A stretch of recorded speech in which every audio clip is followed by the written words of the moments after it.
It is going to be tough for me to follow Mr. Lowe and Professor Krishnan, but I do have a confession to make. Much like the professor, I love Tesco. Maybe for slightly different reasons. 2 reasons if I can count. For a long time at Tesco, they were the only grocery chain in UK where you could get 2-liter beer cans, 2-liter cider cans, and it was the only place in UK where you could get 2-liter cider cans. And I thought that was a brilliant concept. And when I used to go to London and UK for business, I kept wondering, am I going there for business or am I going there for the cider? And for a very long time, none of the other beer or beverage brands caught on to the act of a unique pack that meets a very special customer segment, me and people like me who love cider. Now, of course, you could find Strongbow and Scrumpies on most supermarket stores. But in those days, I think Tesco caught on to an act that was very special from a merchandising niche idea. The second reason I like Tesco, sir, of course, is they're a maths company. And that's where I want to talk about a few thoughts I had when I put this presentation together a few days ago. I asked some of our customers in the region and some of you who are in this room today, what is it that you want to talk about? What is it that you wanted to hear from a company like Manthan? 2 thoughts came back. The first was that, which Professor shared as well, and Mr. Lowe also alluded to, that analytics sophistication is an aspiration. Many of us marketers understand the value that analytics brings to the business. Somewhere getting that momentum, getting analytics to pay, getting the value of analytics and demonstrating it into the business, for a business manager like me, seems a very large challenge. Seems like this mountain one has to battle with to get that business buy-in and that conviction that analytics is valuable to the business. The second is, once you get that analytic and once you get that corporate buy-in, how do you deliver impact? How do you show to your peers, your colleagues, your managers, your investors, that this investment in understanding customer data, whether through a loyalty program or any other way in which we collect customer data, actually is driving top line, is contributing to our profitability? How as a marketer we can bring revenue and profit to the table and show that much as our merchandising and category colleagues, we can drive the top line and bottom line explicitly as well. And I thought maybe I should spend a few minutes just sharing our thoughts on what that means, on what it means to make analytics practical, to make it realistic in a retail marketing environment. And to make it count from a revenue perspective, to make it count from a profitability perspective. Few weeks back, and you may have caught this in public domain, Manthan partnered with the research company RIS in the US and did a research with retail marketers there of all sizes, cutting across formats, geographies, to understand their perspective on what it means to drive customer loyalty. What it means to get customer to be an advocate for your retail brand, for your merchandise, for your stores. Interestingly, the researcher, after a month of research, chose to title the research as The Power of Emotional Connections. So for all of the maths that we do, the big finding that the researcher came back with was that loyalty is fundamentally an emotional concept. I took that, I understood that, and kept that aside for a bit. You will, of course, find this research in public domain. You should find it on the Manthan website as well. It's a very elaborate, very fascinating research. And I picked out 3 elements that I thought might be very relevant for us today. The first is the researcher asked retail marketers, what did they do with the customer data and the loyalty data that they collect? And this was to a set of retailers who had published or stated that they already have a fairly mature loyalty program and a reasonably structured method of collecting customer data. The single biggest thing that the retail marketer, people like yourselves, told the researcher and us was, we'd like to be more targeted, we'd like to be more personalized. The second thing, which he asked all of the retailers who participated in the research, was that from your perspective, for your customers, your consumers who step into your stores or browse your e-commerce website or participate in your Facebook accounts or subscribe to your Twitter feeds, what does loyalty mean? And the answer was not very different. And this was over 80% of retail marketers, people like ourselves, people like you, who said, it's personalization that would endear my customer to me as a retailer. We followed this up by asking them, given that you may have some structured method of collecting customer data, what's stopping you from getting there? What's stopping you from driving this vision of targeting, this vision of personalization? And over half the retail marketers said, we've got the data, and for our life we can't figure out how to manage it, how to make it count, how to drive insights out of that data that we can execute Monday morning when we get into our office, when we get into our stores. And that got me a little worried. And I did the second best thing I know doing best outside of drinking beer. I went to the library and browsed a bunch of books. And I went back to one of my old favorites, and I'm sure many of us here would have read it, Tom Davenport's Competing on Analytics. It's again part of the research that he did with a set of consulting companies, I think 7-8 years ago. And his recommendation, very intuitively, was that analytics for an organization to reach its analytic ambition and the kind of sophistication it needs from its analytics, it needs to pass through a set of 5 stages. From being an analytic aspirant or somebody ambitious about analytic to making analytic a competitive advantage and a competitive lever for the company, much like the Tesco examples that we spoke about a few minutes ago. And he said for the organization to pass through those 5 stages, there are a set of corporate enablers that need to come into play. It could be investment, commitment, time, resources, and so on, and those enablers that help the organization pass through those 5 stages. I took this and tried interpreting this as a marketer and said, what does it mean for me? Not very difficult, right? The answers were fairly obvious. One typically starts by measuring some kind of campaign response. All of us do it, whether through spreadsheets or whether through our advertising agencies or our campaign agencies who give us some kind of reporting. At some stage in our evolution, we tried throwing some kind of segmentation capability into it, trying to understand buying behavior.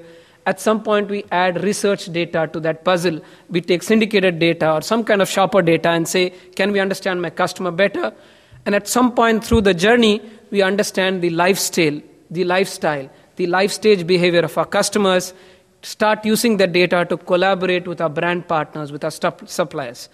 That's a fairly commonsensical sort of evolution to a marketer's analytic journey. Where the challenge, and it struck me in my mind when I started reading that book again, was in the enablers, in getting the people, in getting the right analytical techniques, in deploying the right kind of tools, in ensuring the right kind of infrastructure that the marketing organization, the merchandising organization, the store operations organization could actually use to leverage that analytic. And somewhere there, I figured, potentially is the real challenge for the marketer. How does one get that corporate buy-in? How does one take that corporate buy-in and break it up into meaningful milestones that one can actually implement every day in one's organization? How can one show success out of it? We talked of revenue and profitability. How can one take every Monday morning or every first week of the month's campaign and say, now I've used analytic and maybe this is a different way of executing this specific promotion and it should give me better lift? How can one show that to one's colleagues, one's peers, one's managers, and getting that buy-in and that momentum to help us as marketers through the journey to the sophistication that we need to get to. And this sounded like now that's the problem that seems the mountain that we need to climb. It's a big problem, it's the journey, it's these bunch of hoops we need to climb, there are a bunch of gates we need to follow, there is this corporate buying we need to get, and that seems difficult. And then I went back to my colleagues within the company, some of my colleagues in the US, some of my colleagues who are in this region here, and said, what's your perspective to this? You've spoken with retail marketers. You must have an opinion on how marketers in the region, your customers, are grappling with this. And they came back and said, that's not necessarily true. This may have been true a few years ago. But you know what? Today, across businesses, the power of analytics is well recognized. Today, to use analytics, you don't need to be a PhD yourself. You don't need to have very large data centers yourselves. There, as a marketer, are services that you can just adopt, services that you can just buy, much like you would use an advertising agency's service. You can pay as you go, you can use as you go, and you don't need to be the owner of that infrastructure and that sophistication to be a sophisticated analytic marketer. And I found that was useful, but a lot of my colleagues were approaching the problem from a technology perspective, right? Technology is an enabler, for sure. It helps overcome all those burdens we talked about, all those hurdles that we talked about, but technology is an enabler. For the marketer, maybe there is a different spin to this. And I looked at myself as a marketer in a former life, and I said, what is it that I did, and what is it I would do with this kind of an environment? And my answer wasn't very different from what Mr. Lowe talked about earlier today, what Professor talked about earlier today, what some of the RIS research said, which is one way of overcoming this problem is to just put everyday execution at the center of the problem and say, if I have a Monday morning campaign and this is the set of merchandise I want to execute that campaign on, in what form can analytic make that campaign decisions better, smarter, drive a better customer response, make sure I touch the right customer with that offer and not all of my customer base. And maybe if I start looking at analytics, not from this, I was about to say monstrous, but I should at least be respectful to my mathematics colleagues here, this large uncomfortable problem. Not many of us come from a maths background. In school, I used to, and my colleague who is a retail consultant today, formerly with a management consulting company, he himself was confessing that in his school and college days, he used to hate mathematics. And you know what? Today is a management consultant. Well, stuff happens. But how does one overcome that? How does one take this cloud that we have in our mind away and think of it as a marketing challenge and what it takes for us to overcome this beautiful marketing challenge? I present to you an anecdote. It's anecdotal and open to debate, but I believe it drives a point. It comes from experience. It's something that we had an opportunity to work with a couple of our customers. Those customers come from a food grocery background, and I understand many of us here come from very different retail formats, but I do believe there's some value to generalizing that, and I'll just present that as something that we tried. It's a customer not very different from a similar problem that we talked about, and said, I've got a bunch of data, and I'm not sure how I'll drive revenue and profit from this data. We did the obvious thing. Any analytics consultant would do this. The first thing you ask him about this, and he'll run a segmentation model. All of us have done it at some point in our lives, and I've got my colleagues who can help you overnight do something like this. But it's a great starting point. So we did the same thing with this customer. We ran a segmentation model, very simplistic, and we got some very obvious answers. Very interestingly polarized customer base. There were a bunch of value shoppers, and there were a bunch of heavy spenders. Interestingly, the value shoppers accounted for over 2/3 of their customer base. And almost always without exception, every month or any month where the retailer faced a sales pressure, the merchandiser called up the marketer and said, this month we're facing a sales pressure. Can we just increase our volume of couponing with our value spenders? Because at the end of the day, they are driving the footfalls, they're driving the traffic, they're driving my category lift, and they must drive revenue. So let's just increase our volume of couponing. Likely many marketers think this way. We were faced with this, and we said, let's look at this information for a couple of days, and let's see if there's something different from your otherwise perspective that gets thrown up. We looked at these segments and looked at the purchase behavior within these segments.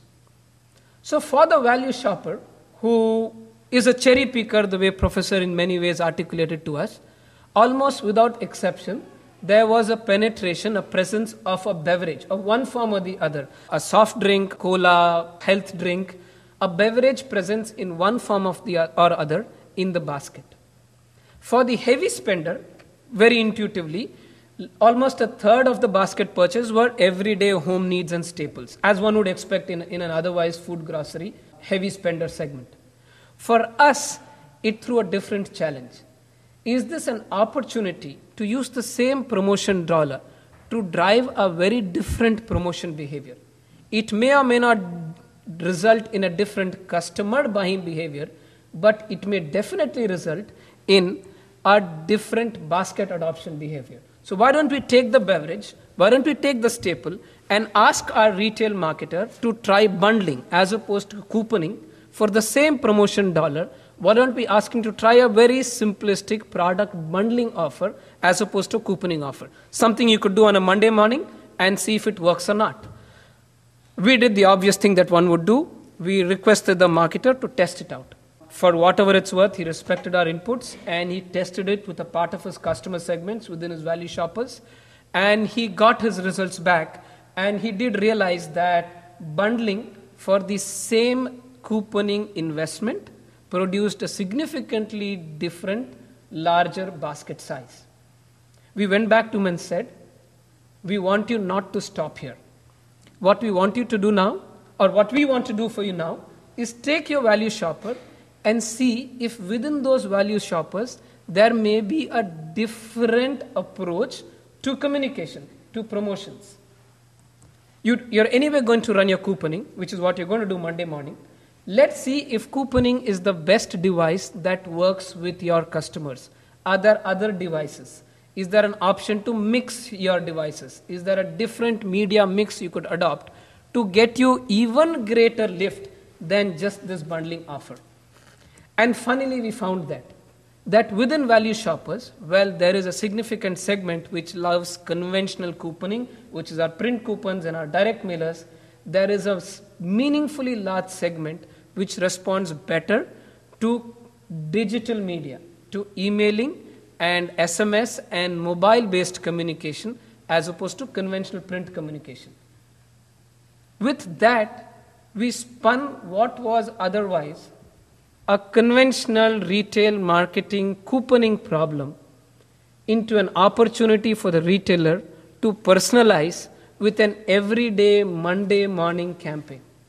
So you took the same customer base and just understood, is there a different way of executing this campaign? Are there different ways in which our customers respond to our communication? And can we design the campaign to that specific customer need? And it was as simplistic as that. The underlying maths could have been as sophisticated as you could imagine. There are multitude ways of running segmentation. There are multitude ways of running purchase propensities. There are multitude ways of running campaign optimization, which are these large, unsurmountable, 5-year-long roadmap, Davenport's analytic evolution problems. But if I look at it as a Monday morning campaign problem, a Monday morning campaign challenge, for a marketer, it just adopts, it just takes on a very different face, a very different facet.